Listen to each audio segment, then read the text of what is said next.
তো মাছগুলো আমার কাটা ধোয়া বাছা সব কিছুই হয়ে গেছে। এখন আমি মাছগুলো ওতে হলুদ লবণ সব কিছু বন্ধুরা আজকে আমি রান্না করছি পুঁটি মাছ। তো পুঁটি মাছ ভেজে এখানে রেখে দিয়েছি,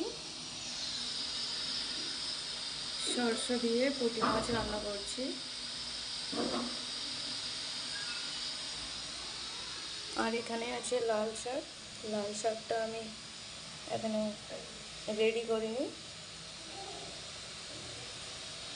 তো শাক রান্না আমার হয়ে গিয়েছে।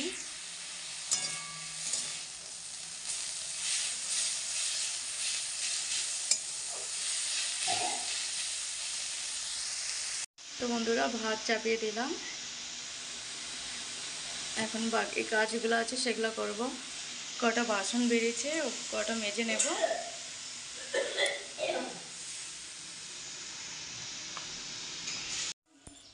তো বন্ধুরা আমার রান্না কমপ্লিট হয়ে গেছে, আমি এখন ঘর ঝাড়ু দেব। মানে ঘর তো ঝাড়ু দিয়েছি, কাজ শেষ ঘরের অনেকক্ষণ আগেই, আবার ঝাড়ু দিচ্ছি। তো ঘর ঝাড়ু দিয়ে বাসন কটা বেরোয়েছে, কটা মেজে নিয়ে স্নান করে নেব। ও কাপড় কাচার আবার আছে, কি বলবো, আর কালকে কাচা হয়নি, আজকে কাচতে হবে। আমার ছেলের তো স্নান হয়ে গেছে, আমি এখনও করিনি। স্নানটা করব, গরম লাগছে, মানে প্রচুর গরম পড়ে গেছে এখন। তো চলো ঘরটা ঝাড়ু দেই।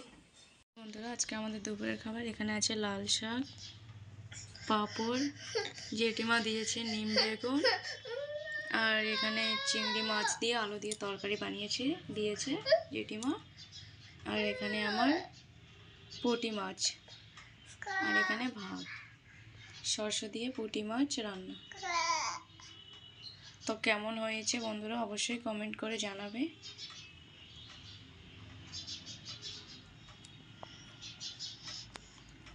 তো বন্ধুরা বাবা পুজোতে গিয়েছিল, চলে আসছে। বাবা বাড়িতে ছিল না কালকের থেকে। বাবা কিছু বলবেন?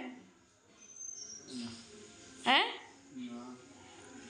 বাবা কিছু বলবে না, লজ্জা পাচ্ছে। তো বন্ধুরা সন্ধ্যা হয়ে গিয়েছে, তোমরা দেখতেই পাচ্ছ।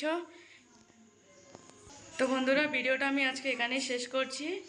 আগামীকাল নতুন একটা ভিডিওর সাথে আবার তোমাদের সঙ্গে দেখা হবে। যদি ভিডিওটা ভালো লাগে লাইক শেয়ার কমেন্ট সাবস্ক্রাইব করে দিবে চ্যানেলটা।